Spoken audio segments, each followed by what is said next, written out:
educativa, porque no se necesitaba tanto como después le entraron al INAI, luego a la COFESE, ahora al IFETEL y demás, porque pues es una concepción del gobierno que busca centralizar todas las funciones, dizque mandándolas a distintas organizaciones, por ejemplo, lo de los datos, lo de la información, mandarlo al INEGI, lo de transparencia, mandarlo a la Contraloría, lo de evaluación educativa, pues se llama mejora continua y se reforma el artículo 3º y se crea un comité regulador que no ha funcionado ni va a funcionar ni nada.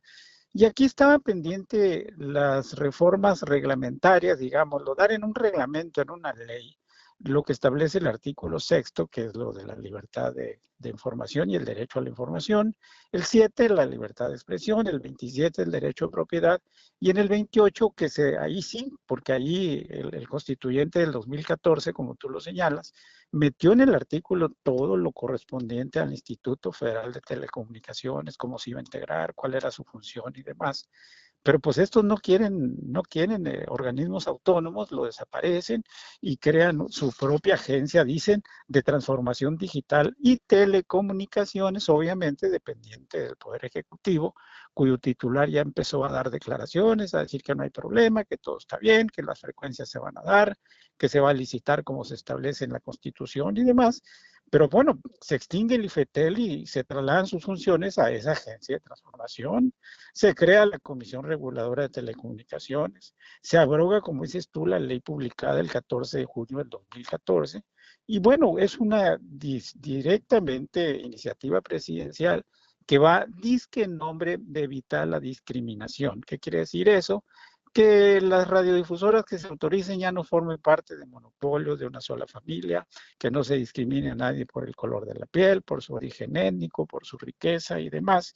Y entonces se establece ahí directamente lo que ya había sido establecido anteriormente, pero que tenía sus asegúnes, la rectoría total del Estado en la materia de telecomunicaciones, cuando se dejaban rendijas apenas en el artículo 27 y en el 28 la participación del sector privado, pero aquí ya vemos que en todo lo que se refiere a radiodifusión, a telecomunicaciones, a la prestación del servicio de Internet y demás, será la rectoría del Estado. Por eso causó alguna inquietud entre los factores de oposición y demás, que hablaban del espionaje, que se va a concentrar la información y demás. Pero el espionaje lo sabemos tú y yo, lo sabe cualquiera. Ya dejó de ser una actividad del Estado. Hay empresas privadas que se dedican a grabar teléfonos, a seguir a la gente, a espiar a nombre de famosos investigadores privados, andan metiéndose en la vida privada de la gente. ¿Cuántas veces no hemos visto en las campañas políticas grabaciones de teléfonos donde se oye claramente que a la gente la están inculpando? Es decir, no es nuevo, pues, pero sí esta reforma, maestra, sí borra totalmente la posibilidad de un margen para la acción del sector privado y concentra todas las facultades de la materia en un estado rector, que así se llama, y en una agencia, como te digo, de transformación digital y telecomunicaciones, que es la nueva dependencia que sustituye todo el andamiaje anterior. Bulmaro, también lo que ha generado cierto escozor, sobre todo entre periodistas, es precisamente también este punto que trae esta nueva ley de telecomunicaciones, donde con el argumento del derecho a las audiencias, si alguien hace pues algún comentario que a un tercero le haya parecido inapropiado, pues eso ya significa pues el entablar una denuncia, una demanda, y que incluso se te pueda pues cerrar tu medio de comunicación o Sí, se o pueda, quitarte la concesión. así es de las mismas radiodifusoras. ¿Qué Sí. opinión le merece eso? Pues mira, ya hemos tenido algunas probaditas en ese aspecto, en esta famosa 4T, en el caso de Tamaulipas con Mauleón y el Universal, por ejemplo, que un tribunal les prohíbe el ejercicio de sus libertades y de escribir sobre tales temas. Laida Sansores en Campeche, que condenó a 2 años de no ejercicio para un periodista. La ley del ciberacoso en Puebla. El caso de Sonora de la diputada Diana Karina Barreras, que se quejó contra una crítica que decía que había sido por la influencia del esposo que ella había obtenido en la candidatura. Es decir, no admiten crítica, pues no admiten señalamientos.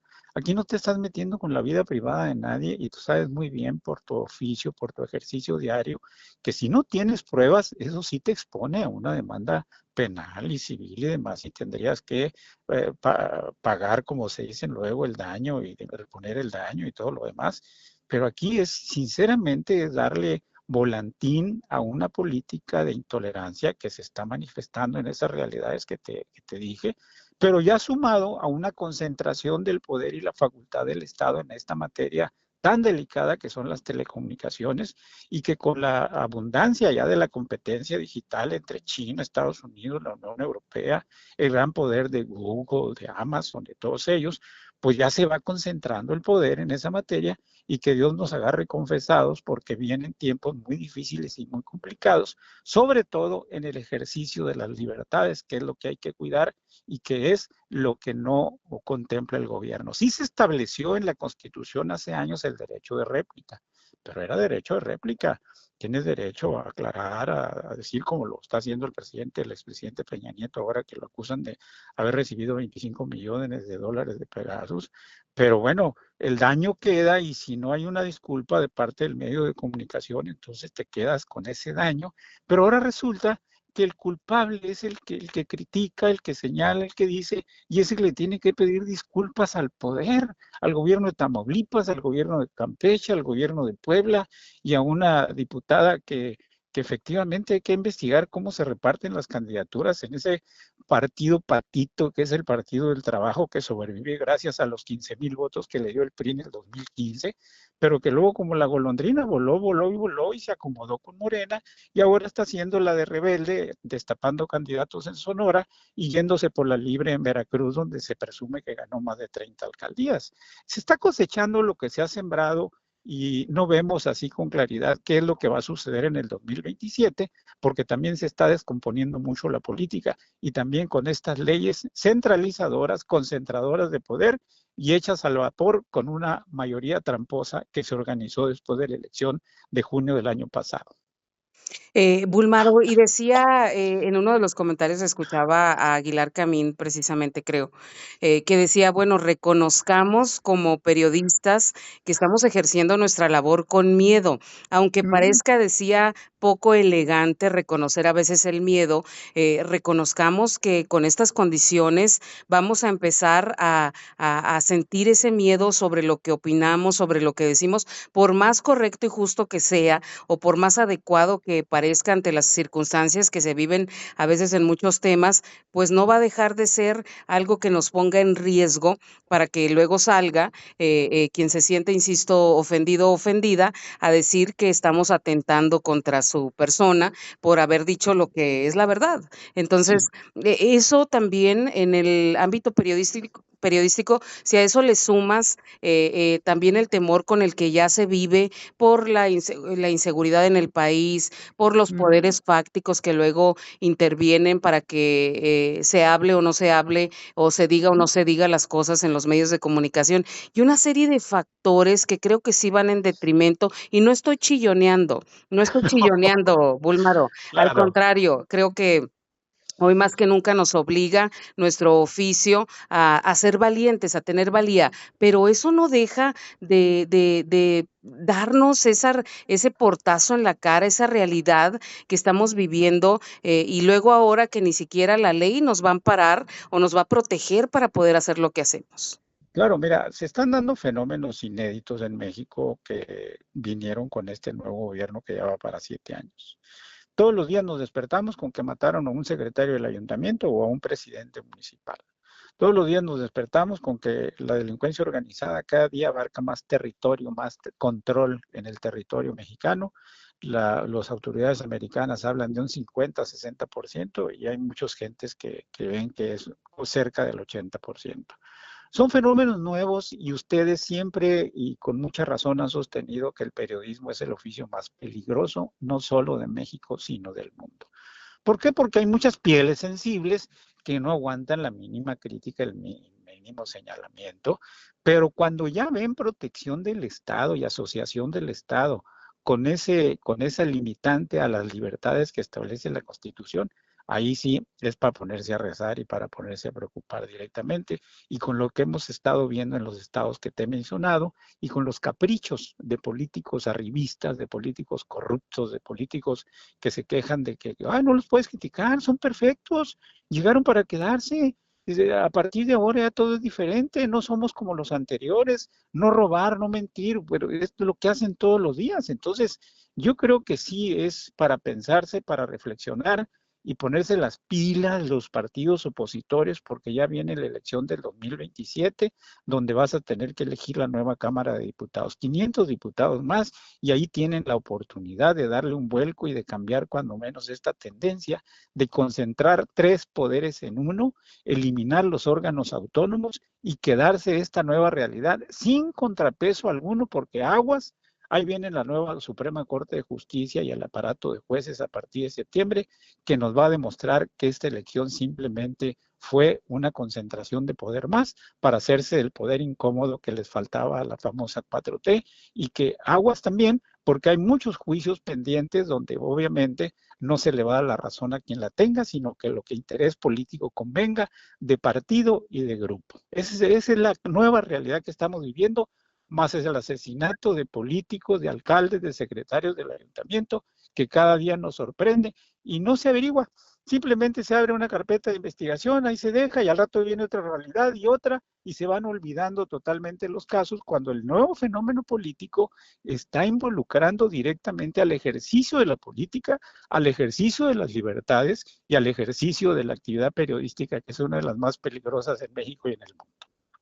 Vaya, vaya realidad, Sí, Bulmarón, que también se observa un poco difícil que así en el 2027 ya vaya a darse otra condición en cuanto al grupo en el poder y digamos, porque hay una realidad que también es eso, es real, es que siguen arrasando en las urnas, ¿sí? sí, Con todo, sí. y a veces pareciera que sin el análisis previo, o en realidad si la gente y la comunidad se siente cómoda con este tipo de decisiones, bueno, pues cada quien sabrá, ¿no? Pero se antoja como difícil para que ya en el 2027 haya un cambio radical en esa percepción ciudadana.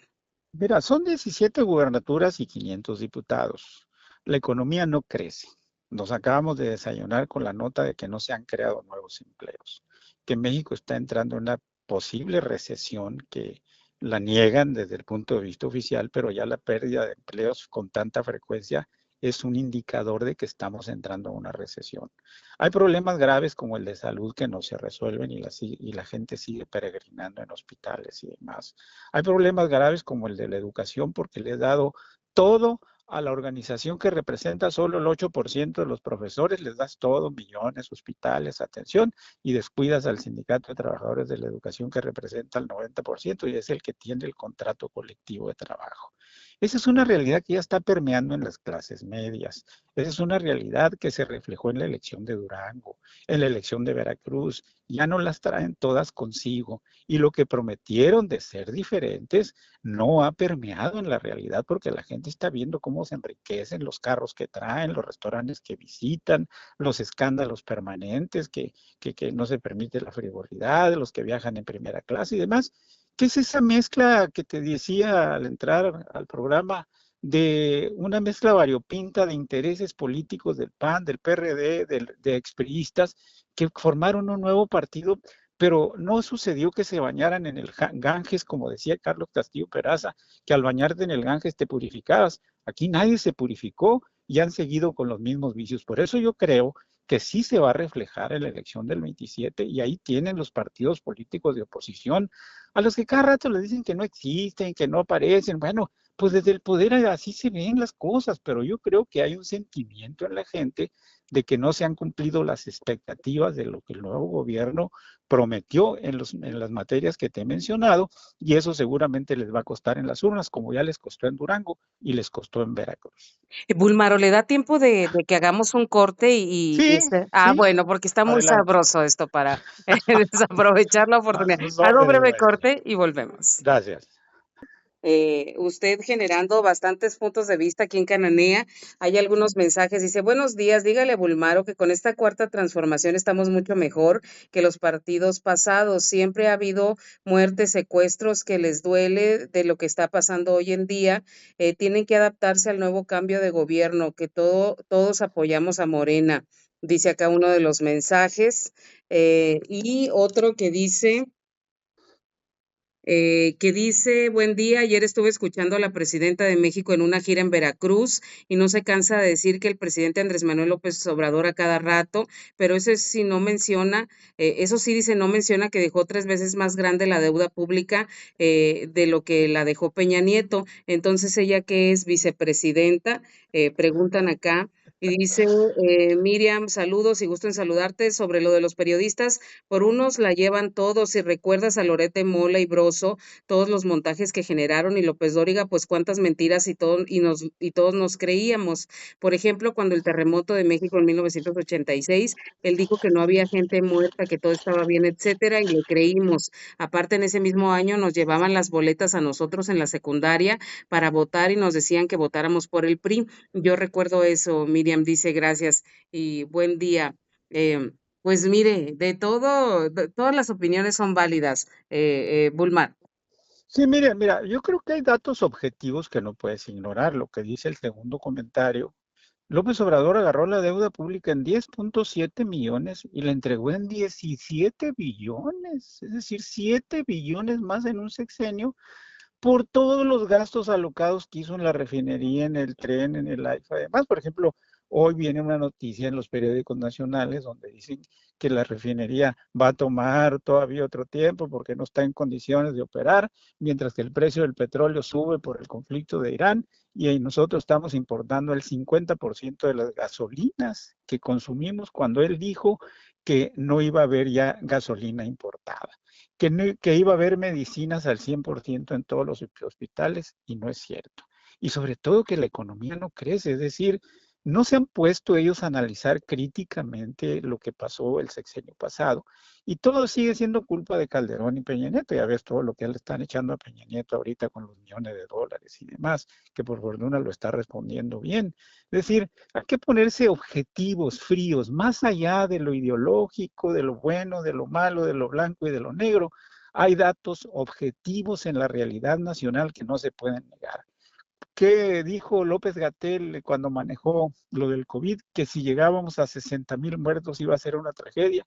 Y llegamos a 800,000, de las cuales 350,000 se pudieron haber evitado tomando medidas. Es decir, todo eso se tiene que ir echando en el cajón del análisis para ver si es cierto que estos son distintos a los del pasado, cuándo se cometieron los grandes errores y sobre todo la perspectiva, como te digo, de que la elección del 27 va a estar movida porque hay muchas expectativas no cumplidas. Si en el 24 no se hizo nada, estoy seguro que en el 27, que viene la elección de 500 diputados federales y 17 gobernadores, sí creo que va a pasar algo si los partidos de oposición postulan candidatos competitivos, que no sean mal vistos y que tengan realmente un trabajo de base. Todo está por verse, nadie gana para siempre, nadie pierde para siempre, y ese es un gran error de los ideólogos como Noroña y demás que tiene Morena, que consideran que llegaron para quedarse cuando menos medio siglo, y eso es un error. Miren. Bulmaro, por cierto, de estas 17 gubernaturas a las que usted Sí, hace referencia, pues una de ellas es Sonora, precisamente, que en sí, Sonora vamos a tener pues elección de gubernatura en el 2027 y además con esta característica que por primera vez va a ser una gubernatura tan solo por 3 años, la que por se 3 años, elija así en el es. 2027. Y de cara a eso, pues también ya vemos muy álgido el ambiente político en nuestro estado, en nuestra entidad, pues de cara a esta elección, Bulmaro. Sí, bueno, porque mira, los de Morena, del PT y del Verde están pensando que va a decidir el gobernador. Seguramente sí va a decidir el gobernador, pero hay presidenta de la República que también va a opinar, eso no hay que olvidarlo. ¿Quiénes son los amigos de la presidenta? ¿Quiénes son los amigos del gobernador? ¿A quién está promoviendo el gobernador y a quién quisiera la presidencia?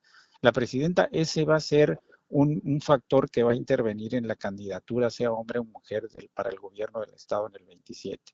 Segunda, la oposición tiene un candidato muy fuerte que le ha ganado 2 veces a Morena, Hermosillo, que es Antonio Tiazarán, que si lo cuidan bien, que si se unifican, si hacen buenas alianzas, si se depuran muchas cosas, puede darles un susto y puede ganarles la gubernatura. Pero además, Miriam, va a haber 72 alcaldías, 21 diputados locales y 7 diputados federales en Sonora, y yo creo que muchos ya están calentando motores porque estoy viendo que a la lista de los partidos políticos están pasando ya visitantes que dicen, hey, yo quiero participar, y eso me parece positivo desde el punto de vista de que eso enriquece mucho la participación en Sonora, pero sobre todo que la gente no se sienta autoderrotada de antemano, no hay nada que hacer, hay 400,000 que reciben 6,000 pesos cada 2 meses y esos van a votar por Morena. No, el voto es muy discriminatorio, sobre todo en Hermosillo, en Obregón, en las grandes, en Cananea, en Nogales, en Agua Prieta, y la gente vota más por las personas que por el partido, y yo creo que esa va a ser la base en el corto plazo en Sonora, que viene una elección, creo yo, muy competida, donde van a intervenir 2 factores en el caso del gobierno, que son la presidenta y el gobernador, para definir quién ostentará la candidatura por Morena. Aparte en lo que usted menciona de las alcaldías, pues también habremos de ver quiénes se suman a esta iniciativa de la presidenta Claudia Sheinbaum de que no haya reelección y que pues sí, si bien es cierto, se aplicará, digamos, legalmente hasta el 2030, pero bueno, Sí, lo moralmente correcto sería que atiendan esa recomendación de Claudia Sheinbaum de una, independientemente de que todavía no sea o de que todavía legalmente se puedan reelegir los claro. morenistas o las morenistas. Entonces, habremos de ver también quién se subleva o quién le gana la tentación y opta por reelegirse o intentar reelegirse con todo y que la líder de su partido pues no está de acuerdo. No, bueno, lo que pasa es que por eso ves tú las rebeliones en el PT y el Verde, que han vivido siempre de plurinominales y de reelecciones y de la misma gente que tiene 5, 6, 7, 8 oportunidades ya en el legislativo. El Partido Encuentro Solidario, el PANAL, son partidos que andan siempre buscando padrino, a ver dónde se acomodan, quién les da más, quién les da menos y demás, y no tienen una ideología definida, por eso andan arropando desconocidos. Yo creo que en Sonora el PT va a darles la sorpresa porque se va a revelar en algunas realidades. El partido sonorense, que ellos ayudaron a llegar a tener el 3% de la votación, también creo yo que va a dar sorpresas. Encuentro Solidario pues está controlado por la familia de Agua Prieta, y ahí veo yo que no se van a despegar de la ubre gubernamental, sobre todo cuando han sido promovidos.